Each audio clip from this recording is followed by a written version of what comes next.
Hello there, people.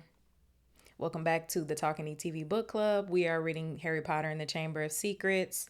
If you want to start from the beginning, go through and start from the beginning. We about to read chapters 3 and 4. Last episode we did 1 and 2, and we left off on that infamous scene, y'all, when Ron pulled up on Harry. Okay, he came to Privet Drive to come get his friend. So we about to see how that go. And y'all know I ain't never met a Weasley that I ain't like. So having all of my full uncut reaction videos to the Harry Potter movies and Return to Hogwarts is linked on my site in the description. So yeah, I've seen all the Harry Potter movies. So as I'm reading this, I'm seeing Rupert Grint, I'm seeing Emma Watson, I'm seeing Daniel Radcliffe. So yeah. Harry Potter and the Chamber of Secrets, Chapter 3, The Burrow. Oh, and I gotta show y'all the picture.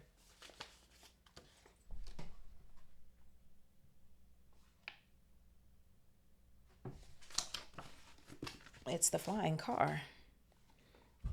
So, Harry Potter and the Chamber of Secrets, Chapter 3, The Burrow. Ron, breathed Harry, creeping to the window and pushing it up so they could talk through the bars. Ron, how did you... What the... Harry's mouth fell open as the full impact of what he was seeing hit him. Ron was leaning out of the back window of an old tortoise... I said tortoise. These are also reactions to y'all because obviously I have not read the Harry Potter books. So it's all of that.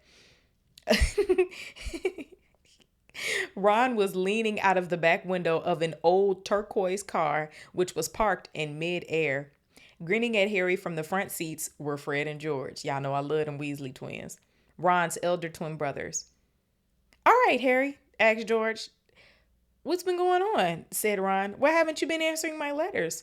I asked you to stay about 12 times, and then Dad came home and said you got an official warning for using magic in front of muggles. It wasn't me. And how did he know? He works for the ministry, said Ron.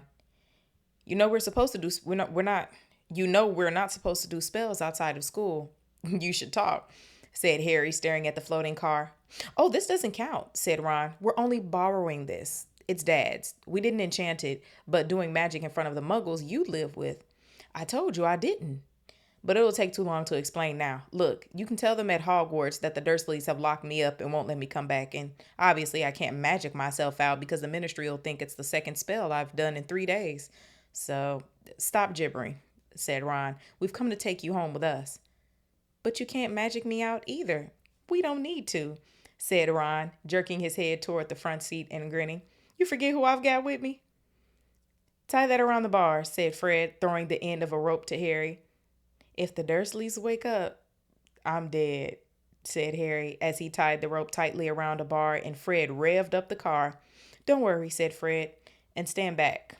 Harry moved back into the shadows next to Hedwig, who seemed to have realized how important this was and kept still and silent.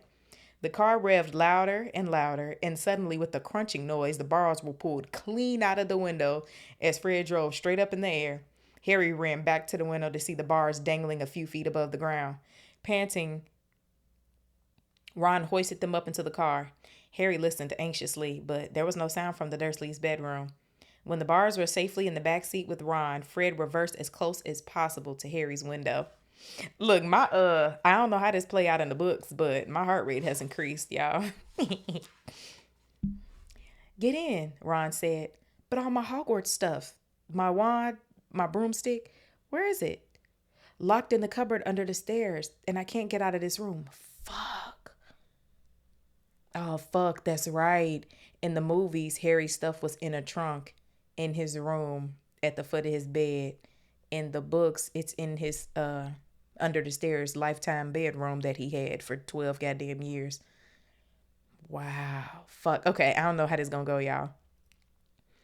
Locked in the cupboard under the stairs, and I can't get out of this room.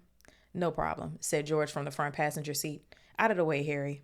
Fred and George climbed cat-like through the window into Harry's room. You had to hand it to them, thought Harry, as George took an ordinary hairpin from his pocket and started to pick the lock. A lot of wizards think it's a waste of time knowing this sort of muggle trick, said Fred. But we feel their skills their skills worth learning, even if they are a bit slow. I know that's right. Fred and George know how to do stuff with or without magic. There was a small click and the door swung open. So, we'll get your trunk. You grab anything you need from your room and hand it out to Ron, whispered George. Watch out for the bottom stair. It creaks. Harry whispered back as the twins disappeared into the dark landing. Let me tell you something. These Weasley twins ain't about to get caught, okay? I got faith in Fred and George. I'm sitting here shaking my foot. I'm like, I'm scared. Okay. Harry dashed around his room, collecting his things and passing them out of the window to Ron. Then he went to help Fred and George heave his trunk up the stairs. Harry heard Uncle Vernon cough. At last, panting, they reached the landing, then carried the trunk through the window, through Harry's room to open the window. Through the room to the open window. Fred climbed back into the car to pull with Ron, and Harry and George pushed from the bedroom side. Inch by inch, the trunk slid through the window. Uncle Vernon coughed again. A bit more, panted Fred, who was pulling from inside the car. One good push. I bet you as soon as they push, they finna fall. Hold on, I'm scared.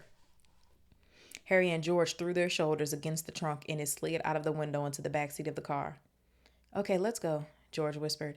But as Harry climbed onto the windowsill, there came a sudden loud screech from behind, followed immediately by the thunder of Uncle Vernon's voice. That ruddy owl! I've forgotten Hedwig.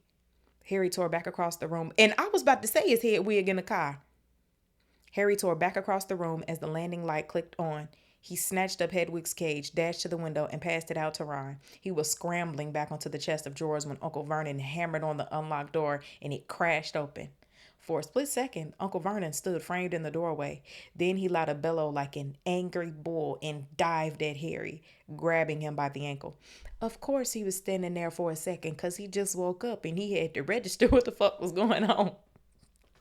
Imagine you bust in Harry's room and you see a car in the window and Harry trying to climb out that bitch. Out the window into the car. That's crazy. Petunia!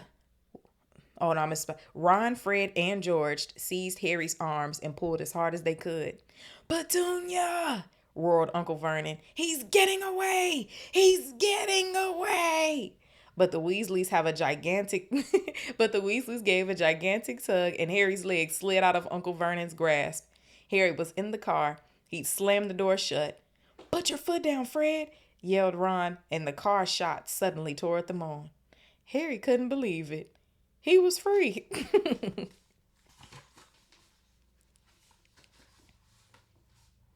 He rolled down the window, the night air whipping his hair, and looked back at the shrinking rooftops of Privet Drive. Uncle Vernon, Aunt Petunia, and Dudley were all hanging, dumbstruck, out of Harry's window. See you next summer, Harry yelled. The Weasleys roared with laughter. Oh, I'm thinking that was the Vernons. No, because I'm like, why would they be laughing? They mad. Harry, who they get to take all of their anger and life's frustrations out on every day, is gone. So now they don't have anybody to take out their anger on until Harry comes back. Y'all know I always wonder why the hell Harry come back anyway. Do y'all hear my stomach digesting that smoothie bowl I just ate? That's so funny. See you next summer, Harry yelled. The Weasleys roared with laughter, and Harry settled back in his seat, grinning from ear to ear. Let Hedwig out, he told Ron. She can fly behind us. She hasn't had a chance to stretch her wings for ages.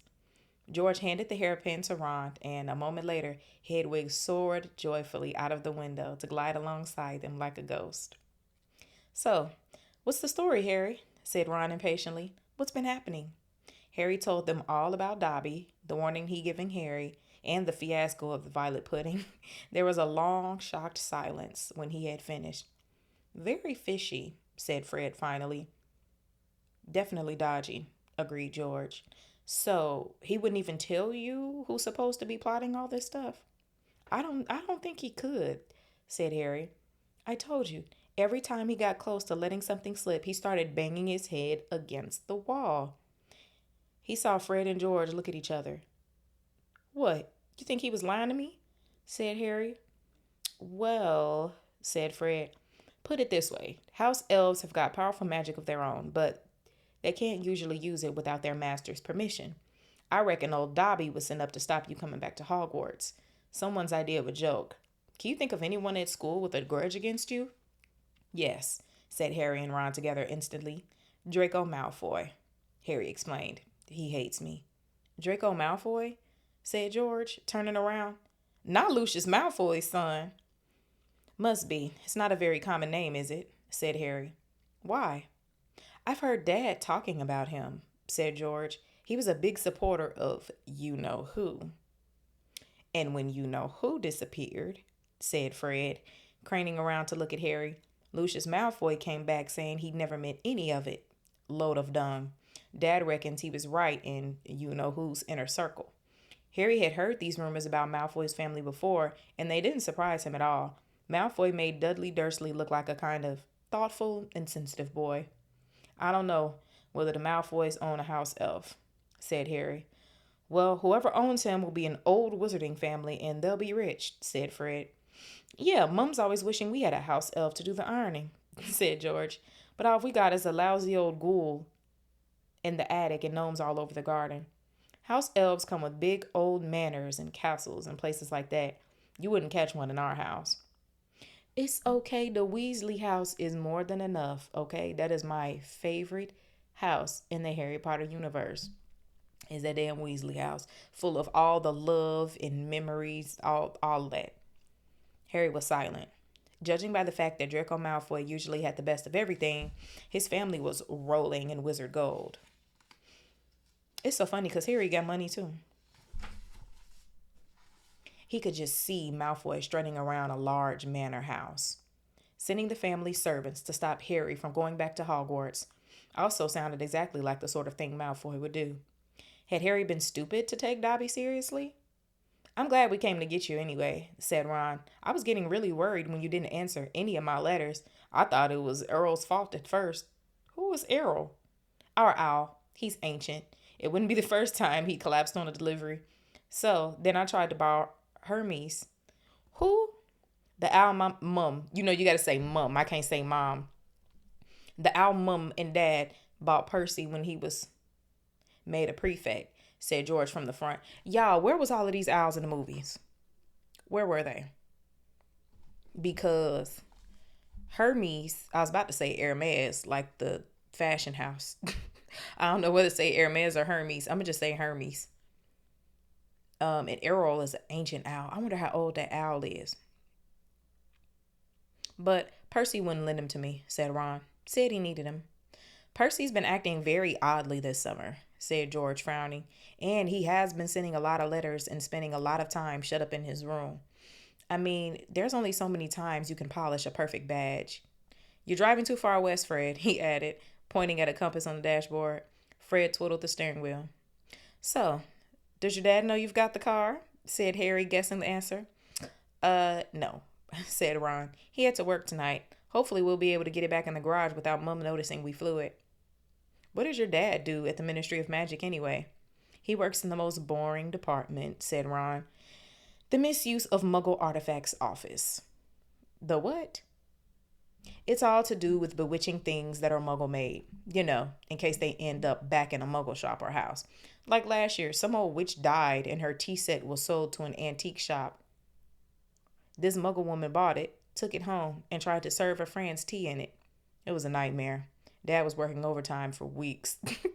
Y'all, I wonder what that lady tea set was doing to them people. What happened? The teapot went berserk and squirted boiling tea all over the place. And one man ended up in the hospital with the sugar tongs clamped to his nose. Dad was going frantic. It's only him and an old warlock called Perkins in the office. And they had to do memory charms and all sorts of stuff to cover it up. But your dad, this car, Fred laughed. Yeah, Dad's crazy about everything to do with muggles. Our shed's full of muggle stuff. He takes it apart, puts spells on it, and puts it back together again. If he raided our house, he'd have to put himself under arrest. It drives Mum mad. That's the main road, said George, peering down through the windshield. We'll be there in 10 minutes. Just as well, it's getting light. A faint pinkish glow was visible along the horizon to the east. Fred brought the car lower, and Harry saw a dark patchwork of fields and clumps of trees. We're a little way outside the village, said George. Ottery Street catch pole. Y'all, that's such a strange name. Ottery Street Catchpole. Like literally like otters. Lower and lower went the flying car. The edge of a brilliant red sun was now gleaming through the trees.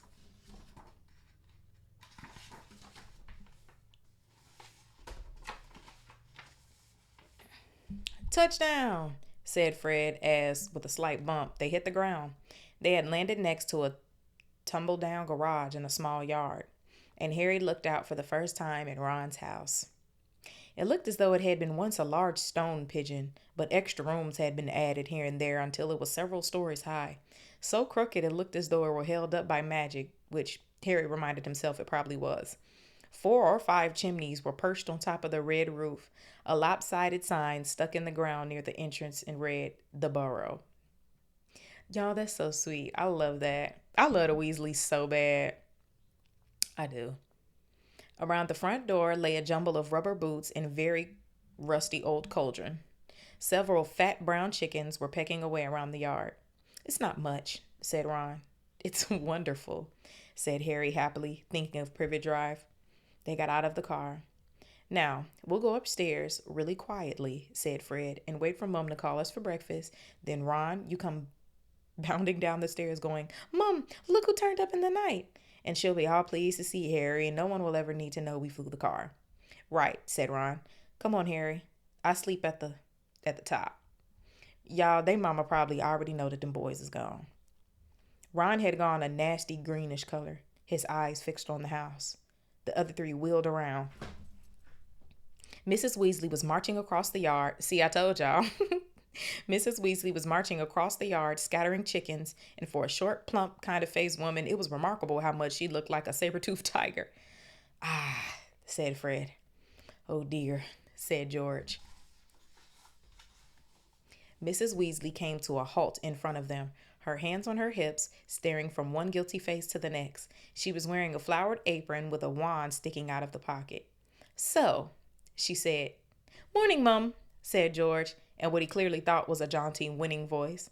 "Have you any idea how worried I've been?" said Mrs. Weasley in a deadly whisper.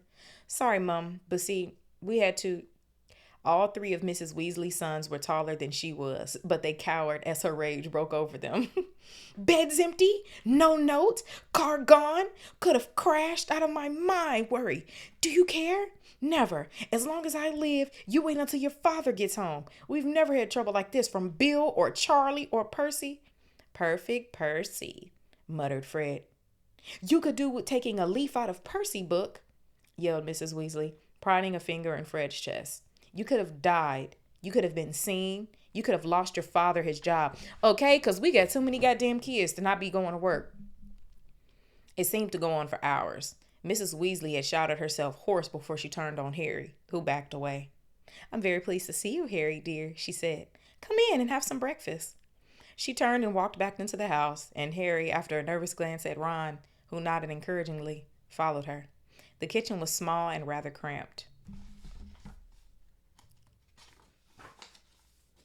There was a scrubbed wooden table and chairs in the middle, and Harry sat down on the edge of his seat, looking around. He had never been in a wizard house before. Oh, that's right. He sure haven't. The clock on the wall opposite him had only one hand and no numbers at all.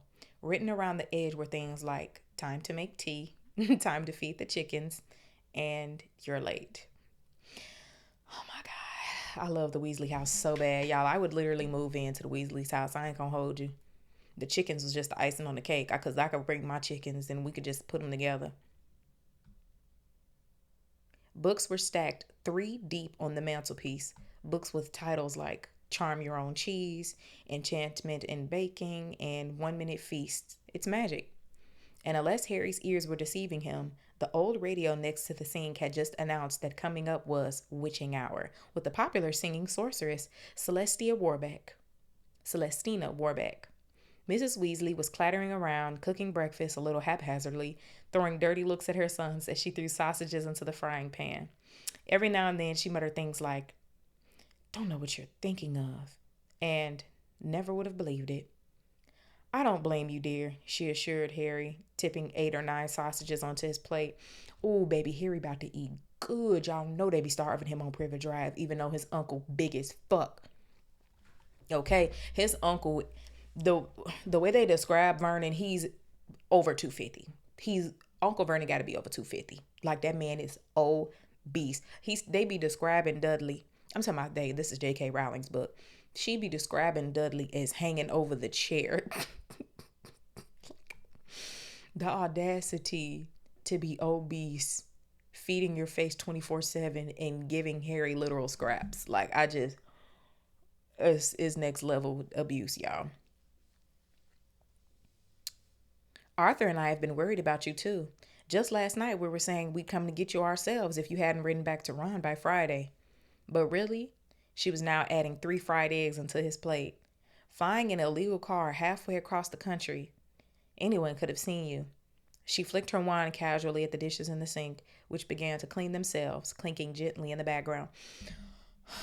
I need that so bad, y'all. I be so tired of washing dishes. It ain't even funny. It was cloudy, Mum, said Fred. You keep your mouth closed while you're eating, Mrs. Weasley snapped. They were starving him, Mum, said George. And you, said Mrs. Weasley. But it was with a slightly softened expression that she started cutting Harry bread and buttering it for him. At that moment, there is a diversion in the form of a small, red-headed figure in a long night dress. I already knew this was going to Ron's little sister Jenny, who appeared in the kitchen, gave a small squeal, and ran out again. See, that's because it's a boy at the goddamn table, and she coming downstairs thinking she about to eat with her mom and her brothers. Jenny, said Ron in an undertone to Harry, my sister. She's been talking about you all summer. Ooh. So I guess that storyline is straight from the book, Harry and Jenny. We'll see if they end up together by the end of the books, though, y'all. I don't know. Yeah, she'll be wanting your autograph, Harry, Fred said with a grin. But he caught his mother's eye and bent his face over his plate without another word. Nothing more was said until all 4 plates were clean, which took a surprisingly short time. Blimey, I'm tired, yawned Fred. That's a damn shame. Usually if you see somebody yawn, like on a TV or something, or if somebody yawns in person, you'll yawn. I don't think I've ever read yawn and it made me yawn. That's crazy. I just be wanting any excuse to yawn, I guess.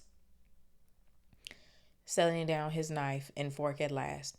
I think I'll go to bed. And you will not, snapped Mrs. Weasley. It's your own fault you've been up all night. You're going to denome the garden for me. They're getting completely out of hand again.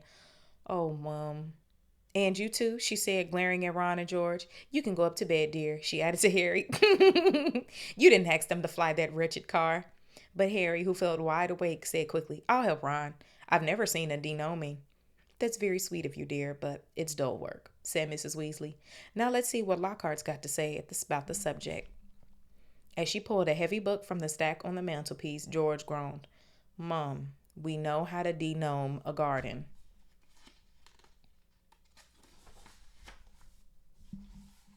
Harry looked at the cover of Mrs. Weasley's book.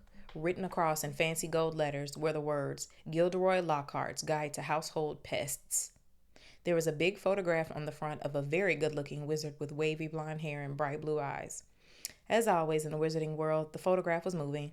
The wizard, who Harry supposed was Gilderoy Lockhart, kept winking cheekily up at them. All Mrs. Weasley beamed down. Kept winking cheekily up at them all. Mrs. Weasley beamed down at him. Oh, he is marvelous, she said. He knows his household pests all right. It's a wonderful book. Mum fancies him, said Fred in a very audible whisper. Don't be so ridiculous, Fred, said Mrs. Weasley, her cheeks rather pink. All right, if you think you know better than Lockhart, you can go get on with it. And woe betide you if there's a single gnome in that garden when I come out to inspect it. Yawning and grumbling, the Weasleys slouched outside with Harry behind them. The garden was large, and in Harry's eyes, exactly what a garden should be. The Dursleys wouldn't have liked it. There were plenty of weeds, and the grass needed cutting, but there were gnarled trees all around the walls, plants Harry had never seen spilling from every flower bed, and a big green pond full of frogs. Muggles have garden gnomes too, you know, Harry told Ron as they crossed the lawn. Yeah, I've seen those things. They think they're gnomes, said Ron, bent double with his head in the peony bush. Like fat little Santa Clauses with fishing rods. There was a violent scuffling noise. The peony bush shuddered, and Ron straightened up. This is a gnome, he said grimly. Get off me! Get off me! Squealed the gnome. Oh my God, this is so cute. Oh, this is so cute. I'm loving the book so far, y'all. Loving the books.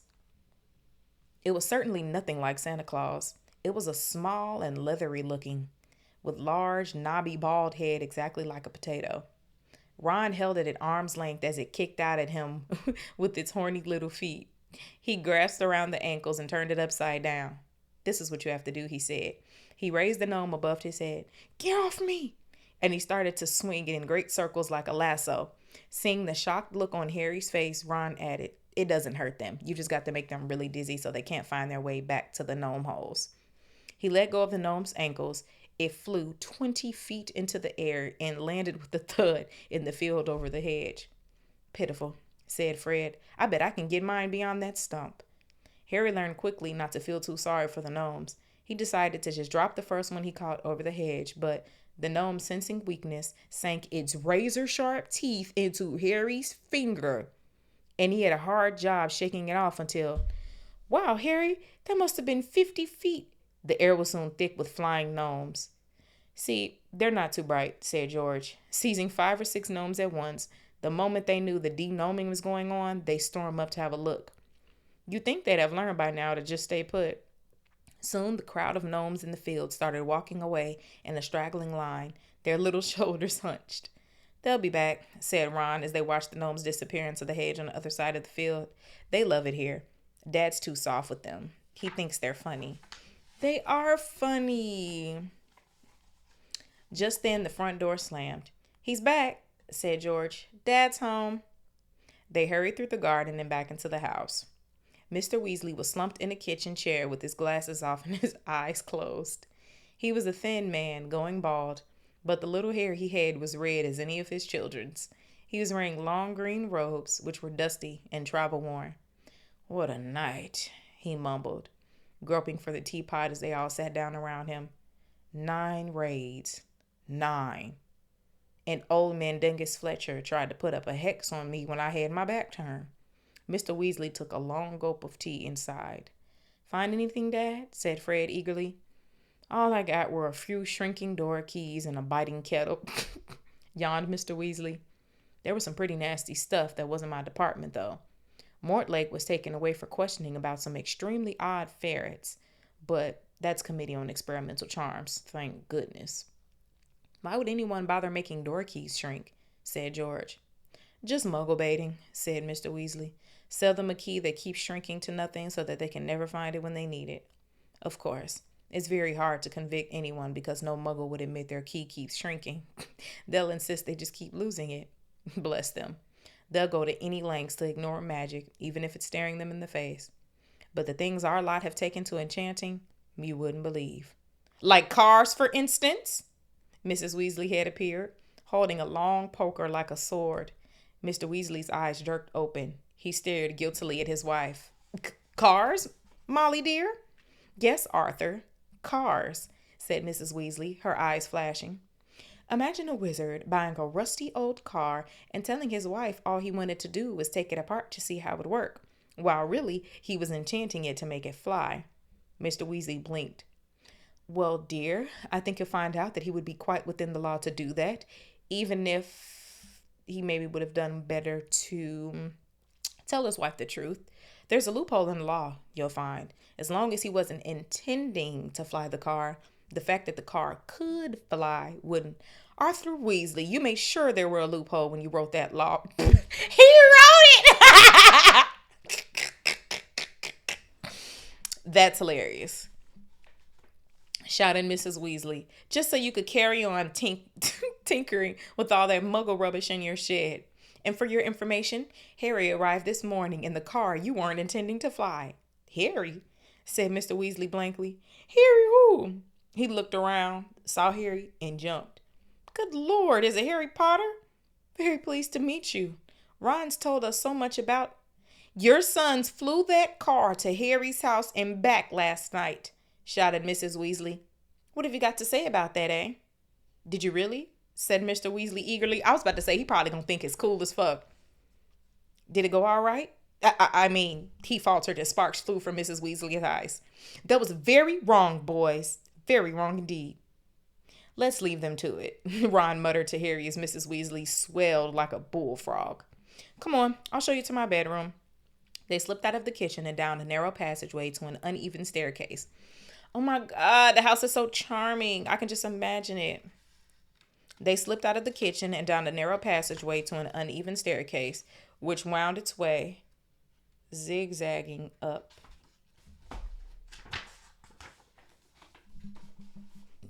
Zigzagging up through the house. On the third landing, a door stood ajar. Harry just caught sight of a pair of bright brown eyes staring at him before it was closed with a snap. Ginny, said Ron.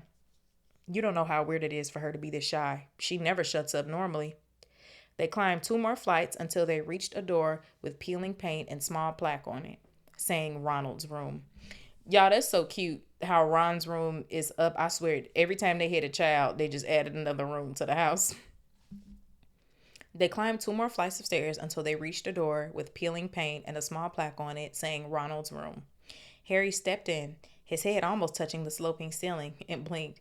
It was like walking into a furnace. Nearly everything in Ron's room seemed to be a violent shade of orange. The bedspread, the walls, even the ceiling. Then Harry realized that Ron had covered nearly every inch of the shabby wallpaper with posters of the same 7 witches and wizards, all wearing bright orange robes, carrying broomsticks and waving energetically. Your Quidditch team? Said Harry. The Chudley Cannons, said Ron, pointing at the orange bedspread, which was emblazoned with 2 giant black C's and a speeding cannonball, 9th in the league. Ron's school spellbooks were stacked untidily in a corner, next to a pile of comics that all seemed to feature The Adventures of Martin Miggs, the Mad Muggle. Ron's magic wand was lying on top of a fish tank full of frog spawn on the windowsill next to his fat gray rat Scabbers.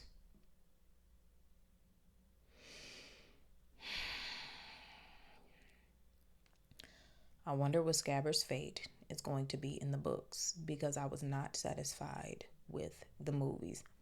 Harry really let that bitch ass nigga go. Okay, that just pissed me off. Next to his fat gray rat Scabbers, who was snoozing in a patch of sun. Harry stepped over a pack of self-shuffling playing cards on the floor and looked out of the tiny window. In the in the field far below, he could see a gang of gnomes sneaking one by one back through the Weasley's hedge. Y'all, this is so sweet. Then he turned to look at Ron, who was watching it almost nervously, as though waiting for his opinion. Ron, do not be embarrassed at your house. Harry don't get no fuck. That nigga grew up in the closet under the stairs, okay? It's a bit small, said Ron quickly. Not like the rooms you had with the muggles. And I'm right underneath the ghoul in the attic. He's always banging on the pipes and groaning. But Harry, grinning widely, said, This is the best house I've ever been in. Ron's ears went pink. So sweet. Y'all know I love the Weasleys. All right, y'all, we about to start chapter 4, and it's titled At Flourish and Blots. And here's the picture. Oh, I'm sorry. I swear I gotta give me a proper reading setup. I don't know who the hell this is, but let's figure it out.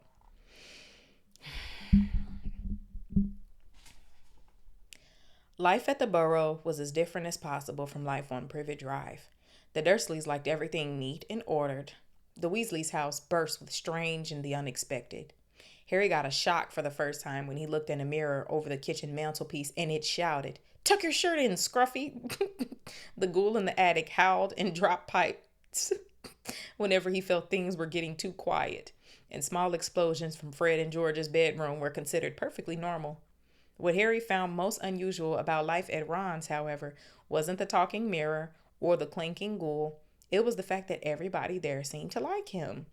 Mrs. Weasley fussed over the state of his socks and tried to force him to eat 4th helpings at every meal. Mr. Weasley liked Harry to sit next to him at the dinner table so that he can bombard him with questions about life with the Muggles, asking him to explain things like plugs and how the postal service worked. Fascinating, he would say as Harry walked through using the telephone. Ingenious. Really, how many ways Muggles have found of getting out along without magic? Harry heard from Hogwarts one Sunday morning about a week after he had arrived at the Burrow. He and Ron went down to breakfast to find Mr. and Mrs. Weasley and Ginny already sitting at the kitchen table. The moment she saw Harry, Ginny accidentally knocked her porridge bowl onto the floor with a loud clatter. Ginny seemed very prone to knocking things over whenever Harry entered a room. She dived under the table to retrieve the bowl and emerged with her face glowing like the setting sun. Pretending he hadn't noticed this, Harry sat down and took the toast Mrs. Weasley offered him. "Letters from school," said Mr. Weasley, passing Harry and Ron identical envelopes of yellowish parchment, addressed in green ink. "Dumbledore already knows you're gone, Harry. Doesn't miss a trick, that man." "You two have got him," he added, as Fred and George ambled in, still in their pajamas. For a few minutes there was silence as they all read their letters. Harry told him to catch the Hogwarts Express as usual from King's Cross Station on September 1st. There was also a list of new books he needed for the coming year. Second-year students will require The Standard Book of Spells, Grade 2, by Miranda Goshawk, Break with a Banshee by Gilderoy Lockhart, Gadding with Ghouls by Gilderoy Lockhart, Holidays with Hags by Gilderoy Lockhart. Shit, they mama probably already got all these damn books. Travels with the Trolls by Gilderoy Lockhart, Voyagers with Vampires by Gilderoy Lockhart, Wanderings with Werewolves by Gilderoy Lockhart, Year with a Yeti by Gilderoy Lockhart. Fred, who had finished his own list, peered over at Harry's. "You've been told to get all Lockhart's books, too," he said. "The new Defense Against the Dark Arts teacher must be a fan. Bet it's a witch." Oh my God, the Defense Against the Dark Arts? I think that's Snape's class, right, y'all? If I remember correctly, that's Snape's class. At this point, Fred caught his mother's eye and quickly busied himself with the marmalade. "That lot won't come cheap," said George, with a quick look at his parents. "Lockhart's books are really expensive." "Well, we'll manage," said Mrs. Weasley, but she looked worried. "I'll expect we'll be able to pick up a lot of Ginny's things secondhand." "Oh, are you starting at Hogwarts this year?" Harry asked Ginny. She nodded, blushing to the roots of her flaming hair, and put her elbow in the butter dish. Fortunately, no one saw this except Harry, because then Ron's elder brother Percy walked in. He was already dressed. Hogwarts perfect badge pinned to his sweater vest. "Morning, all," said Percy briskly. "Lovely day." He sat down in the only remaining chair, but he leapt up again almost immediately, pulling from underneath him a molten gray feather duster. At least that was what Harry thought it was, until he saw it was breathing. "Errol!" "Y'all, I think that's the damn owl," said Ron, taking the limp owl from Percy and extracting a letter from under its wing. "Finally, he's got Hermione's answer. I wrote to her saying we were going to try and rescue you from the Dursleys." He carried Errol to a perch inside the back door and tried to stand him on it, but Errol flopped straight off again, so Ron laid him on the draining board instead, muttering, "Pathetic." Then he ripped open Hermione's letter and read it out loud. "Dear Ron and Harry, if you're there, I hope everything's..." I'm not even finna try to read that in a British accent because I'm going to just start laughing. "I hope everything went all right and that Harry is okay and that you didn't do anything illegal to get him out. Ron, because that would get Harry into trouble too. I've been really worried, and if Harry is all right, will you please let me know at once? But perhaps it would be better if you used a different owl, because I think another delivery might finish your one off. I'm very busy with schoolwork, of course." "How can she be?" said Ron in horror. "We're on vacation. And we're going to London next week to buy me new books. Why don't we meet in Diagon Alley? Let me know what's happening as soon as you can. Love, from Hermione." "Well, that fits it nicely. We can go get all your things then, too," said Mrs. Weasley, starting to clear the table. "What are you all up to today?" Y'all remember in the first Harry Potter movie, The Sorcerer's Stone, when that Sorcerer's Stone was in that other cell, the other safe, and Hagrid had to go get it? We saw in Harry's safe that he got all his parents' money. So in the books, Harry ain't got no money. Like, where's all Harry money from Gringotts? Like, I'm confused. Harry ain't told them he got money at Gringotts?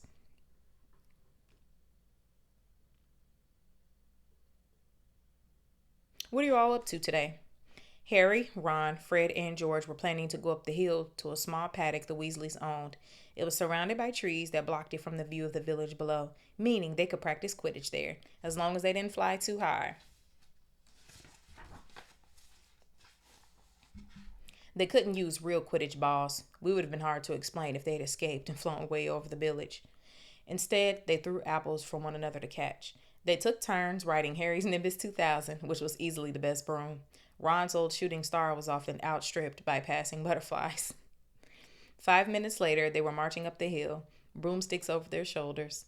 They had asked Percy if he wanted to join them, but he said he was busy. Harry had only seen Percy at mealtimes so far. He stayed shut up in his room the rest of the time. Wish I knew what he was up to, said Fred, frowning. He's not himself. His exam results came the day before you did. 12 owls, and he hardly gloated at all. But owls is spelled, y'all, O-W period W-L-W-S. So is that an acronym? Oh, yeah. Ordinary wizarding levels, George explained, seeing Harry's puzzled look. Bill got 12 too. If we're not careful, we'll have another head boy in the family. I don't think I could stand the shame. Bill was the oldest Weasley brother, and he was the next brother, Charlie. Okay, so it's the three Weasley boys who we always know, the twins, Fred and George, and then Ron. And then the three older is George, Bill, and Percy. Okay, I don't know in the movies which one was going doing the dragons. Bill was the oldest Weasley brother. He and the next brother, Charlie, had already left Hogwarts.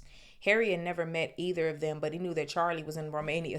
It's Charlie, okay. Charlie was in Romania studying dragons, and Bill in Egypt working for the Wizards Bank, Gringotts. Ooh, see, that's where I would be, in the motherland. Don't know how Mum and Dad are going to afford all of our stuff this year, said George after a while. 5 sets of Lockhart books, and Jenny needs robes and a wand and everything. Harry said nothing. He felt a bit awkward. Stored in underground vault at Gringotts in London was a small fortune that his parents had left him. Of course, it was the only thing in the wizarding world. Of course, it was only in the wizarding world that he had money. You couldn't use galleons, sickles, and nuts in muggle shops. Oh, but y'all don't got like no little magic store y'all could go get y'all school books from? He had never mentioned his Gringotts bank account to the Dursleys. Of course. He didn't think their horror of anything connected with magic could stretch a large pile of gold. Mrs. Weasley woke them all early the following Wednesday after a quick half a dozen bacon sandwiches each. Let me tell you something. Ron mama be feeding them kids. You hear me? Feeding them kids. I love that. I got to read that again. Mrs. Weasley woke them all early the following Wednesday. After a quick half a dozen bacon sandwiches each, they pulled on their coats, and Mrs. Weasley took a flower pot off of the kitchen mantelpiece and peered inside. We're running low, Arthur, she sighed. We'll have to buy some more today. Well, guess first. After you, Harry, dear. And she offered him the flower pot. Harry stared at all of them watching him. What am I supposed to do? He stammered. He's never traveled by Floo powder, said Ron suddenly. Sorry, Harry, I forgot. Never? Said Mr. Weasley. But how did you get to Diagon Alley to buy your school things last year? I went on the underground. Really? Said Mr. Weasley eagerly. Were the escapers? How exactly? Not now, Arthur, said Mrs. Weasley. Floo powder's a lot quicker, dear. But goodness me, if you've never used it before. He'll be all right, Mum, said Fred. Harry, watch us first. He took a pinch of glittering powder out of the flower pot, stepped up to the fire and threw the powder into the flames. With a roar, the fire turned emerald green and rose higher than Fred, who stepped right into it and shouted, Diagon Alley! And vanished. Okay.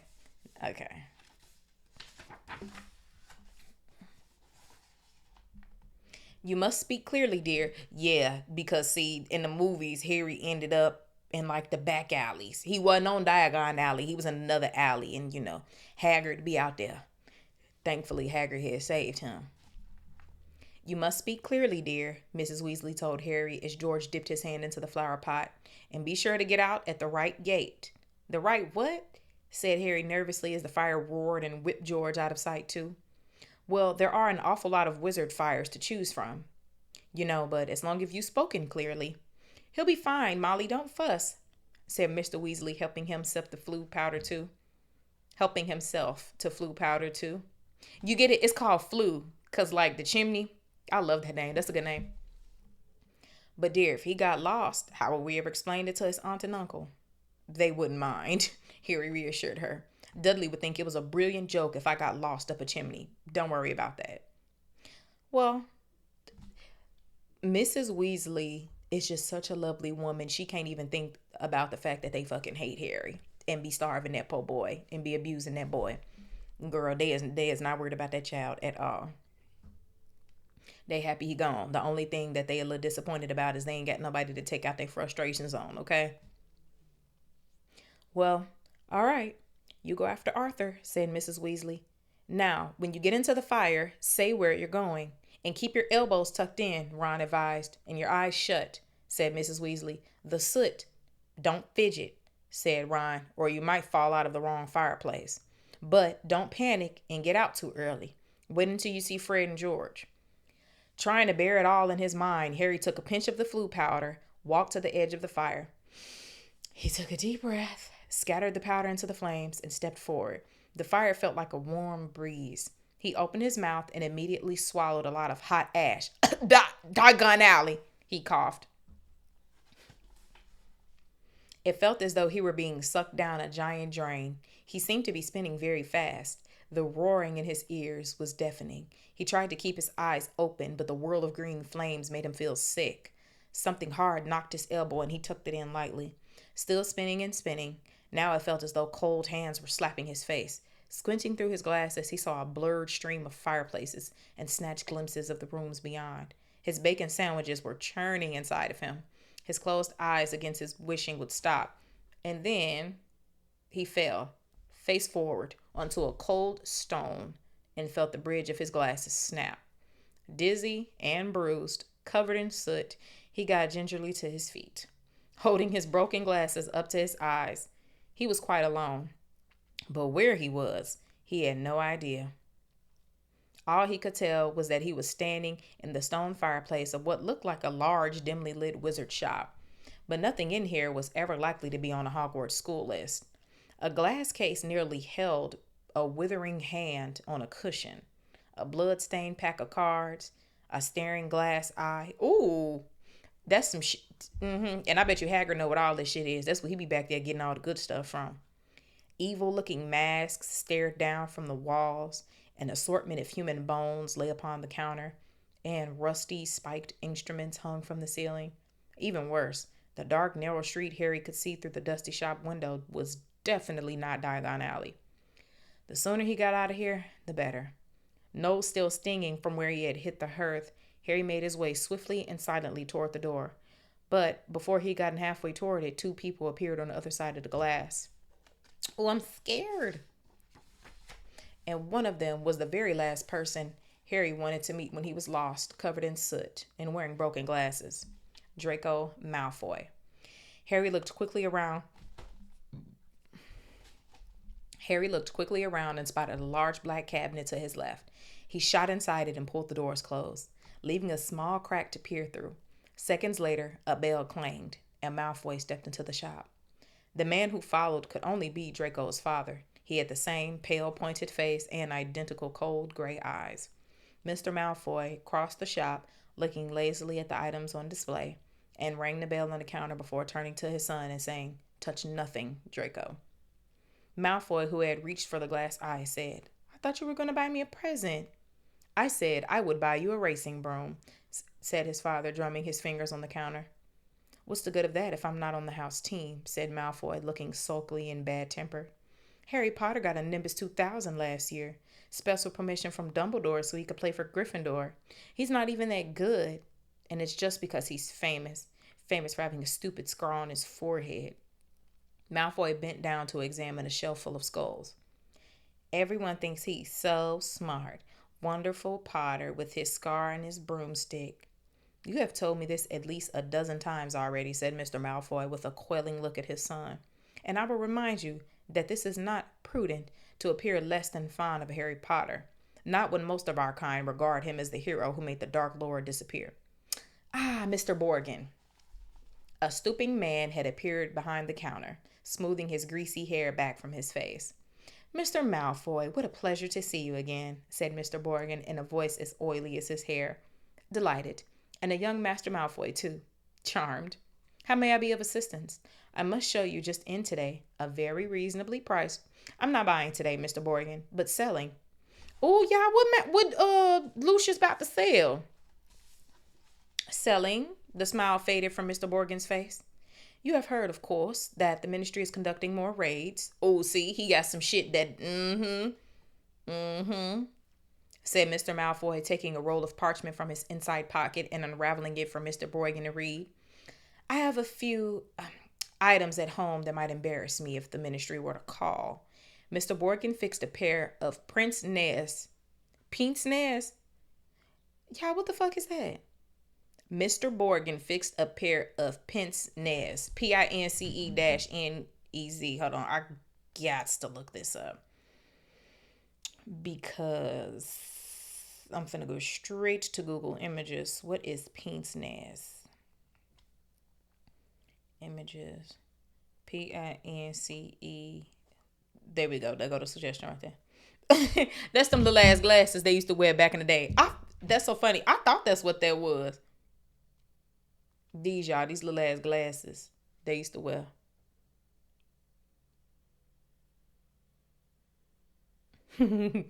I've never actually. I want to hear Google pronounce that for me because I just want to know how you say it.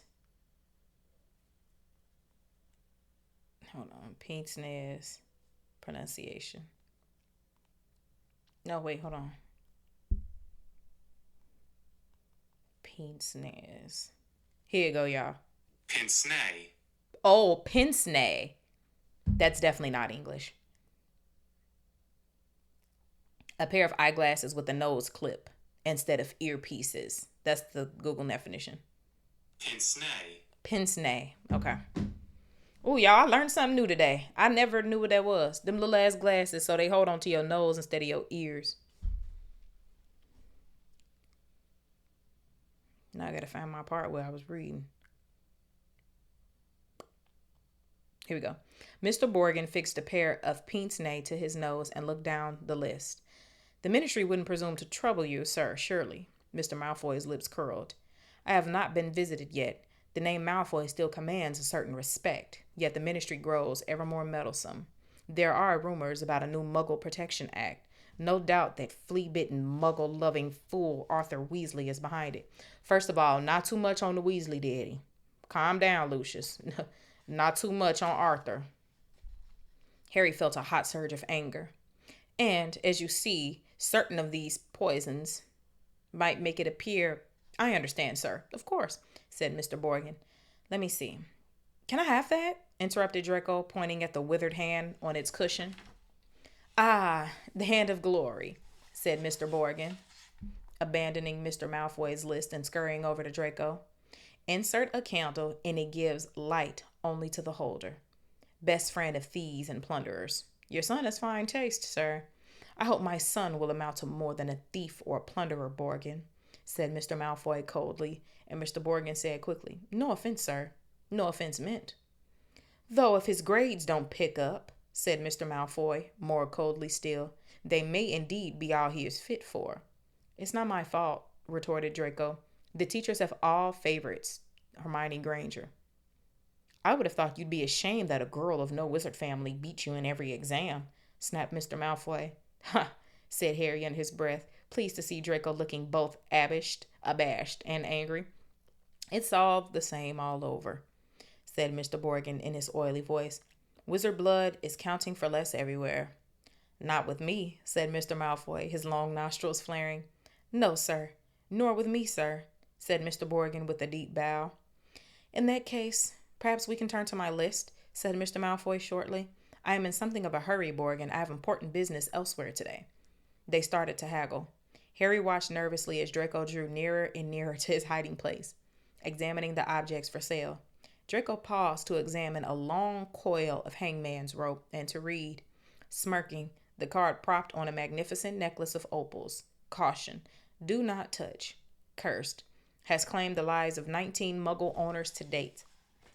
Draco turned away and saw the cabinet right in front of him. He walked forward. He stretched out his hand for the handle. Done, said Mr. Malfoy at the counter. Come, Draco. Harry wiped his forehead on the sleeve. Harry wiped his forehead on his sleeve as Draco turned away. Good day to you, Mr. Borgin. I'll expect you at the manor tomorrow to pick up the goods. The moment the door had closed, Mr. Borgin dropped his oily manner. Good day yourself, Mr. Malfoy. And if the stories are true, you haven't sold me half of what's hidden in your manor, muttered darkly. Mr. Borgin disappeared into a back room. Harry waited for a minute in case he came back, but then, quietly as he could, slipped out of the cabinet, past the glass cases, and out of the shop door. Whoa, baby, that was a good scene, y'all. I like that. That was good. That was good. Clutching his broken glasses to his face, Harry stared around, and he had emerged into a dingy alleyway that seemed to be made up entirely of shops devoted to the dark arts. But the one he just left, Borgin and Burke's, looked like the largest, but opposite was a nasty window display of shrunken heads, and toward us down a large cage alive with gigantic black spiders. Jesus Christ. I'm happy they ain't put that in the movie. Two shabby looking wizards were watching him from the wind shadow of a doorway, muttering to each other. Feeling jumpy, Harry set off, trying to hold his glasses on straight and hoping against hope he'd be able to find a way out of here. An old wooden street sign hanging over a shop selling poisonous candles told him he was in Nocturne Alley. This didn't help, as Harry had never heard of such a place. He supposed he hadn't spoken clearly enough through his mouthful of ashes back in the Weasley's fire. Trying to stay calm, he wondered what to do. "Not lost, are you, my dear?" said a voice in his ear, making him jump. An aged witch stood in front of him, holding a tray of what looked like horribly whole human fingernails. She leered at him, showing mossy teeth. Harry backed away. "I'm fine, thanks," he said. "I'm just—" "Harry! What do you think you're doing down there?" Harry's heart leapt. So did the witch. A load of fingernails cascaded down over her feet. She cursed as the massive form of Hagrid, the Hogwarts gamekeeper, came striding toward them, beetle black eyes flashing over his great bristling beard. "Hagrid!" Harry croaked in relief. "I was lost! Flu powder!" Hagrid seized Harry by the scruff of the neck and pulled him away from the witch, knocking the tray right out of her hands. Her shrieks followed him all the way along the twisting alleyway out into bright sunlight. Harry saw a familiar snow-white marble building in the distance, Gringotts Bank. Hagrid had steered him right into Diagon Alley. "You're a mess," said Hagrid gruffly, brushing soot off of Harry so forcefully he nearly knocked him into a barrel of dragon dung outside an apothecary. "Ew." "Sculling around Nocturne Alley? I don't know. Dodgy place, Harry. Don't know what you see down there." "I realize that," said Harry, ducking as Hagrid was trying to brush him off again. "I told you, I was lost. What were you doing down there anyway?" I was looking for a flesh-eating slug repellent," growled Hagrid. "They're ruining the school cabbages." "You're not on your own?" "I'm staying with the Weasleys, but we got separated," Harry explained. I've got to go and finish them. I've got to go and find them." They set off together down the street. "How come you never wrote back to me?" said Hagrid. As Harry jumped alongside him, he had to take 3 steps to every stride of Hagrid's enormous boots. Harry explained all about Dobby and the Dursleys. "Lousy muggles," growled Hagrid. "If I'd have known—" Harry, over here!" Hagrid is not lying. If he would have known, he would have pulled up on Harry. He'd have came and got Harry. It wouldn't have been no question about it. Hagrid would have pulled up. Harry looked up and saw Hermione Granger standing at the top of the white flight of steps to Gringotts. She ran down to meet him, her bushy brown hair flying behind her. What happened to your glasses?" "Hello, Hagrid. Oh, it's wonderful to see you again. Are you coming into Gringotts, Harry?" "As soon as I found the Weasleys," said Harry. "You won't have to wait long," Hagrid said with a grin. Harry and Hermione looked around. Sprinting up the crowded street were Ron, Fred, George, Percy, and Mr. Weasley. "Harry," Mr. Weasley panted, "we'd hoped you only gone a great too far." He mopped his glistening bald patch. "Molly's frantic. She's coming now." "Where did you come out?" Ron asked. "Nocturne Alley," said Hagrid grimly. "Excellent," said Fred and George together. "We've never been allowed in," said Ron enviously.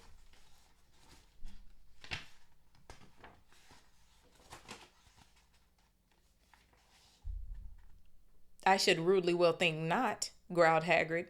Mrs. Weasley now came galloping into view, her handbag swinging wildly in one hand, Ginny just clinging on to the other.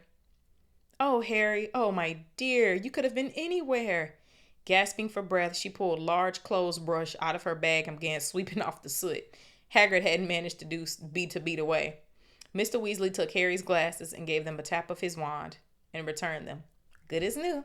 Yeah, that's another thing different. You know, in the movies, Hermione did her Oculus Reparo. Y'all look at me remembering the spells. Well, gotta be off, said Hagrid, who was having his hand wrung by Mrs. Weasley. Knockturn Alley? If you hadn't found him, Hagrid. See you at Hogwarts. And he strode away, head and shoulders taller than anyone else in the packed street. Guess who I saw in Borgin and Burke's? Harry asked Ron and Hermione as they climbed the Gringotts steps. Malfoy and his father. Did Lucius Malfoy buy anything? Said Mr. Weasley sharply behind them. No, he was selling. So he's worried, said Mr. Weasley with grim satisfaction. Oh, I'd love to get Lucius Malfoy for something. You be careful, Arthur, said Mrs. Weasley sharply as they were bowed into the bank by a goblin at the door. That family's trouble. Don't go biting off more than you can chew. So you don't think I'm a match for Lucius Malfoy? Said Mr. Weasley indignantly, but he was distracted almost at once by the sight of Hermione's parents, who were standing nervously at the counter that ran all along the great marble hall, waiting for Hermione to introduce them.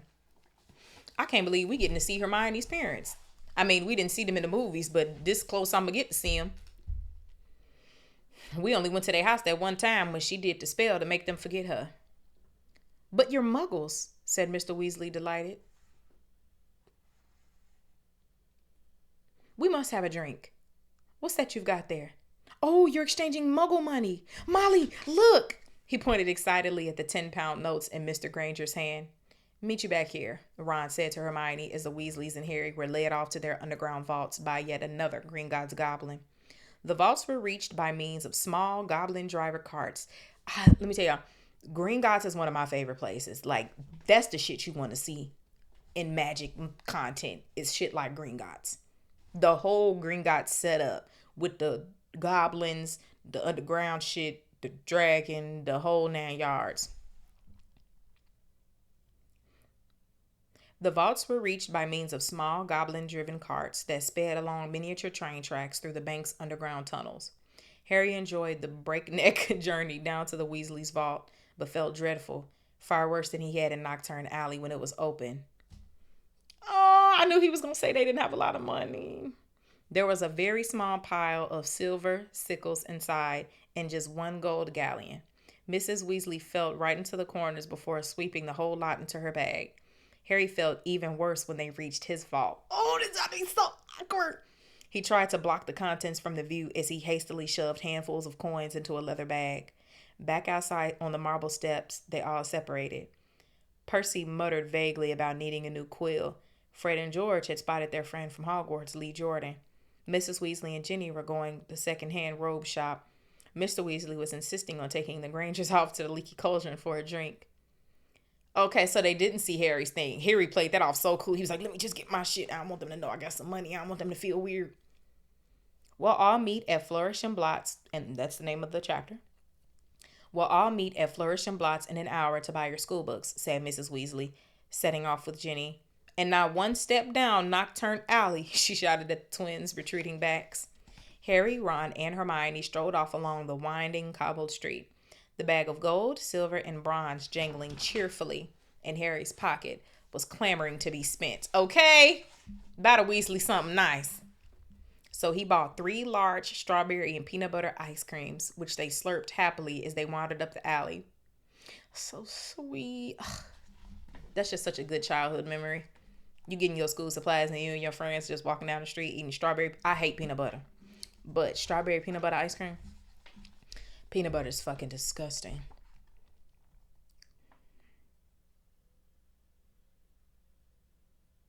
He bought 3 large strawberry and peanut butter ice creams, which they slurped happily as they wandered up the alley, examining the fascinating shop windows. Ron gazed longingly at a full set of Chudley Cannon robes in the windows. That's his Quidditch player he liked, right? In the windows of quality Quidditch supplies, until Hermione dragged them off to buy ink and parchment next door. Okay, Hermione said, baby, what we gonna write on? In Gamble and Jape's Wizarding Joke Shop, they met Fred and George and Lee Jordan, who were stocking up on Dr. Filibuster's fabulous wet start. No heat fireworks, and in a tiny junk shop full of broken wands, lopsided brass scales, and old cloaks covered in potion stains, they found Percy deeply immersed in a small and deeply boring book called prefects who gained power. Y'all, is it gonna be like a big thing about Percy at the end of the books? I don't know, because they focus on all the Weasleys, but they always make sure to tap in with Percy, even though he don't be doing nothing. A study of Hogwarts prefects in their late careers, Ron read aloud of the back cover. That sounds fascinating. Go away, Percy snapped. Of course he's very ambitious. Percy's got it all planned out. He wants to be Minister of Magic. He want to be a Dumbledore, basically. Ron told Harry and Hermione in an undertone as they left Percy to it. An hour later, they headed for Flourish and Blotts. They were ready by no means, the only ones making their way to the bookshops. As they approached it, they saw to their surprise a large crowd jostling outside the doors trying to get in. The reason for this was proclaimed by a large banner stretched across the upper windows. Gilderoy Lockhart will be signing copies of his autobiography, Magical Me, today, 12:30 p.m. to 4:30 p.m. They better get a signed copy for Mrs. Weasley. We can actually meet him, Hermione squealed. I mean, he's written almost the whole book list. And you know Hermione on her nerve shit, so she wanna meet him anyway. She probably gonna have some good ass questions to ask him. The crowd seemed to be made up of mostly witches around Mrs. Weasley's age. A harassed looking wizard stood at the door saying, Calmly, please, ladies. Don't push. There. Mind the books now. Harry, Ron, and Hermione squeezed inside, a long line round to the back of the shop where Gilderoy Lockhart was signing his book. They each grabbed a copy of the Standard Book of Spells, Grade 2, and sneaked up to the line where the rest of the Weasleys were standing with Mr. and Mrs. Granger. Oh, see, she was already in line. Oh, no, that's Hermione, Mama, and Daddy. Never mind. Oh, there you are. Good, said Mrs. Weasley. Okay, so all the Weasleys in the... Okay, so it's the two sets of parents. She sounded breathless and kept patting her hair. We'll be able to see him in a minute. Gilderoy Lockhart came slowly into view, seated at a table surrounded by large pictures of his own face, all winking and flashing dazzling white teeth at the crowd. The real Lockhart was wearing robes of forget-me-not blue that exactly matched his eyes. His pointed wizard's hat was set at a jaunty angle on his wavy hair. A short, irritable-looking man was dancing around taking photographs with a large black camera that emitted puffs of purple smoke with every blinding flash. Out of the way there, he snarled at Ron. Ooh, the disrespect. Out of the way there, he snarled at Ron, moving back to get a better shot. This is for the Daily Prophet. Big deal, said Ron, rubbing his foot where the photographer had stepped on it. Gilderoy Lockhart heard him. He looked up. He saw Ron, and then he saw Harry. He stared. Then he leapt up to his feet and positively shouted, It can't be Harry Potter! The crowd parted, whispering excitedly. Lockhart dived. Lockhart dived forward, seized Harry's arm, and pulled him to the front. The crowd burst into applause. Harry's face burned as Lockhart shook his hand for the photographer, who was clicking away madly, wafting thick smoke over the Weasleys. Nice big smile, Harry, said Lockhart through his own gleaming teeth. Together, you and I are worth the front page. When he finally let go of Harry's hand, Harry could hardly feel his fingers. He tried to slide back over to the Weasleys, but Lockhart threw an arm around his shoulders and clamped him tightly to his side. Ladies and gentlemen, he said loudly, waving for quiet, what an extraordinary moment this is. The perfect moment for me to make a little announcement I've been sitting on for some time. What announcement he got to make? Hold on, he better not piss me off. When young Harry stepped into Flourish and Blotts today, he only wanted to buy my autobiography, which I shall be happy to present him now, free of charge. The crowd applauded again. He had no idea, Lockhart continued, giving Harry a little shake that made his glasses slip to the end of his nose, that he would be shortly getting much more than my book, Magical Me. He and his schoolmates will in fact be getting the real Magical Me. Yes, ladies and gentlemen, I have great pleasure and pride in announcing that this September I will be taking up the post of Defense Against the Dark Arts teachers at Hogwarts School of Witchcraft and Wizardry. That's a tongue twister. I will be taking up the post of Defense Against the Dark Arts teacher at Hogwarts School of Witchcraft and Wizardry. You guys, see, you can't. This is like my reaction to reading it, and I'm like very excited. But if you're gonna read this for real, baby, you gotta enunciate, okay? I will be taking up the point of defense of I don't know what it is about this sentence. Okay. Okay, be for real. Stop laughing. See, that's my problem. I think everything funny. Okay, stop. I will be taking up the post of defense against the dark arts teacher at Hogwarts School of Witchcraft and Wizardry. The crowd cheered and clapped, and Harry found himself being presented with the entire works of the Gilderoy Lockhart. Oh, at least the Weasleys get their books free too. Staggering slightly under their weight, he managed to make his way out of the limelight to the edge of the room, where Jenny was standing next to her new cauldron. You have these, Harry mumbled to her, tipping the books into the cauldron. I'll buy my own. Bet you loved that, didn't you, Harry Potter? I bet you it's Malfoy. Hold on. I just bet you it's Malfoy. You have these, Harry mumbled to her, tipping the books into the cauldron. I'll buy my own. Bet you loved that, didn't you, Potter? Said a voice Harry had no trouble recognizing. He straightened up and found himself face to face with Draco Malfoy, who was wearing his usual sneer. Famous Harry Potter, said Malfoy. Can't even go into a bookshop without making the front page. Leave him alone. He didn't want all that, said Jenny. Ooh, Jenny defended him. Okay. It was the first time she had spoken in front of Harry. She was glaring at Malfoy. Potter, you've got yourself a girlfriend, drawled Malfoy. Jenny went scarlet as Ron and Hermione fought their way over, both clutching stacks of Lockhart's books. Oh, it's you, said Ron, looking at Malfoy as if there was something unpleasant on the sole of his shoe. Bet you're supposed to see Harry here, eh? Not as surprised as I am to see you in a shop, Weasley, retorted Malfoy. I suppose your parents will go hungry for a month to pay for all those. I just be needing somebody to slap the shit out of Draco sometimes because the way they be letting this boy just talk so crazy to them. He only talking crazy to y'all because y'all ain't doing nothing about it. Just slap the shit out of him. And he'd just run and be like, oh my God, Dad, they hit me. Ron went red as Jenny. He dropped his books in the cauldron too and started toward Malfoy, but Harry and Hermione grabbed the back of his jacket. Run, said Mr. Weasley, struggling over with Fred and George. What are you doing? It's too crowded in here. Let's go outside. Well, well, well. Arthur Weasley. It was Mr. Look, now here go Draco Daddy. Well, well, well. Arthur Weasley. It was Mr. Malfoy stood with his hand on Draco's shoulder, sneering in just the same way. Lucius, said Mr. Weasley, nodding coldly.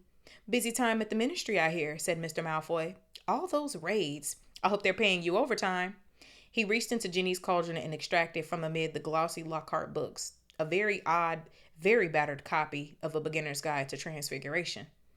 Obviously not, Mr. Malfoy said. Dear me, what's the use of being a disgrace on the name of the wizard if they don't even pay you well for it? Y'all, this man is in here talking. He talking cash shit now. That's crazy. Mr. Weasley flushed darker than either Ron or Jenny. We have a very different idea of what disgraces the name of Wizard, Malfoy, he said. Clearly, said Mr. Malfoy, his pale eyes straying to Mr. and Mrs. Granger, who were watching apprehensively. The company you keep, Weasley. I thought your family could sink no lower. There was a thud of metal as Jenny's cauldron went flying. Mr. Weasley had thrown himself at Mr. Malfoy, knocking him backward into his shelf. Dozens of heavy spell books came thudding down on all their heads. There was a yell of, Get him, Dad! From Fred or George. Mrs. Weasley was shrieking, No, Arthur, no! The crowd stampeded backward, knocking more shelves over. Gentlemen, please, please, cried the assistant. And then, louder than all, Break it up there, gents. Break it up. I knew it was going to be Hagrid, because Hagrid picked both of them up and be like, all right, now. Hagrid was wading towards them through the sea of books. In an instant, he had pulled Mr. Weasley and Mr. Malfoy apart.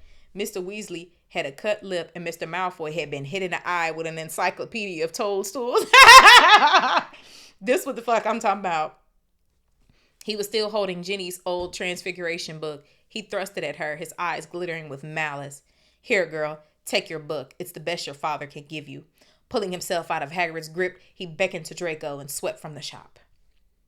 You should have ignored him, Arthur, said Hagrid, almost lifting Mr. Weasley off his feet as she straightened his robes. Rotten to the core. The whole family. Everyone knows that. No Malfoy is worth listening to bad blood. That's what it is. Come on now, let's get out of here. The assistant looked as though he wanted to stop them leaving, but he barely came up to Hagrid's waist and seemed to think better of it. That's because he wanted them to clean up all them books they done knocked over.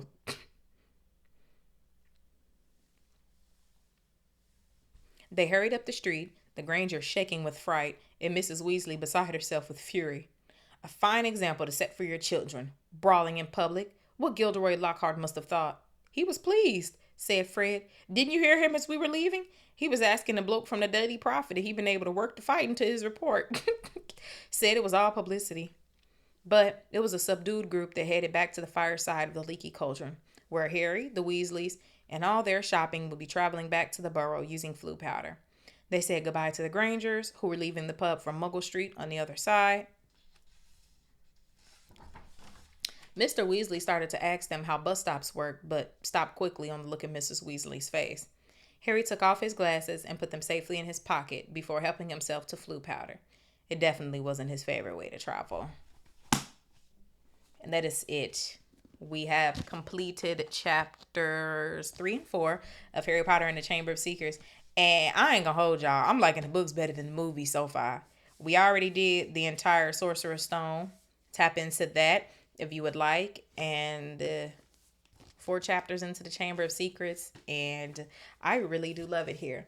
If you are new here, this is like the official, like calling it the book club, the Talking TV book club, officially starting it with the Harry Potter books. But this was born out of all of my YouTube lives that I did a few years ago. It was like 4 years ago, reading all 193 issues of the Walking Dead comics, because Walking Dead is my favorite show of all time.